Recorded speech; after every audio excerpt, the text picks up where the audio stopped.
Hi folks, this is Doc for the ReadySetCrypto OMNIA newsletter market update for Monday, the 2nd of March. We're going to have a wild market regardless of what you trade, I think, for the next few months. We've already seen this 15% crash in the S&P 500 over the course of the last week as a result of the coronavirus, and because of that, we have seen the 10-year note absolutely get slaughtered. This is essentially down to 1%. Imagine what's happening to all these institutions that all of a sudden have to follow this, right? They think about banks. They're just not going to be able to charge any interest on anything. I mean, I'm exaggerating, but I mean, they're not going to be able to get the margins that they were used to. I remember my first home mortgage was at 10%, and now this is driving borrowing costs lower for everything. This is the market's way of trying to stimulate activity. And right now, nothing is going on. So this uncertainty is absolutely just, I mean, the converse of this is driving up bonds in an unsustainable rate right now, and these will crash as well.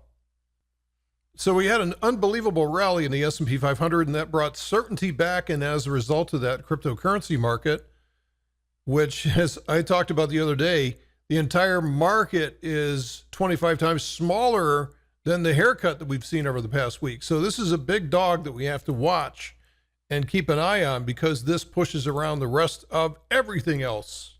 So as you can see, this point of control really came into play on the volume profile.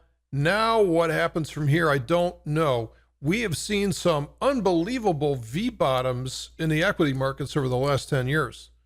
You can see some of these examples where we expected to see it come up and then crater again and then retest the lows and then wander around for a while. And sometimes we would see these moves over the years. If I can go back here, I can show you a few of them. Like these, like the price would just drop off the cliff, wander up, and then collapse in a heap, and then retest the lows, and then rally up from there. Same thing happened here. Another retest of the lows, and then a rally up from there. But lately, here's the Brexit V-bottom, an amazing V-bottom. And here was the election V-bottom. Nothing like it, right? V-bottoms everywhere. So it's just a different world when we're running near 0% interest rates. There's no yield anywhere. And so the only home is either stocks, obviously, which pay a dividend, or maybe even some of the cryptocurrencies that we follow. Here's Bitcoin with a nice rally today. I mean, up 5%. Normally that would be magnificent. I don't know that we're necessarily out of the woods yet, though, because we could just bounce up to a lower high and then roll over. Right now, we're in a daily downtrend. And until we break that daily downtrend, this will continue. But all we need is a good higher low to set up and followed by a higher high, and then we're out of this. So right now, this has been that weekly swing pullback that I've been looking for. This is perfect. There's nothing wrong with this. But at this point now, the price has got to bounce. The ball is back in the bull's court. They've got to pick up on board this thing. The volume is not really there right now. Who can blame you with a week like this, though? Ethereum looking pretty good. It's bounced off of a minor high volume node. Not bad, at about 220. Okay. Not the level that I talked about over the weekend with a big one down here at 180. Again, that would be the huge value entry. But if this thing is going to break, same deal here. Same comments for everything that I'm going to talk about here. This is a nice pullback, but it's still a daily downtrend, and then has to reverse to a daily uptrend for this weekly swing to be over with. So I'll just go through a few of these, really the same comments on just about everything. Again, nice bounce today. Nice point of control on the Litecoin, Bitcoin Cash.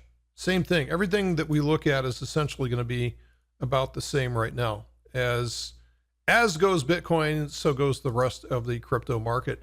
Let's take a quick look over at any of the swing trades that we've been following lately. Some of these are doing really well. Looks like Ocean is back in play again. This has been a very nice trending performer. I like the price action on this one, and it looks pretty good. Something to watch is Hero. Hero's been doing this nice little, this is the gaming site HXRO with binary options. It's been going through this breakout consolidation routine, which is good, as we know.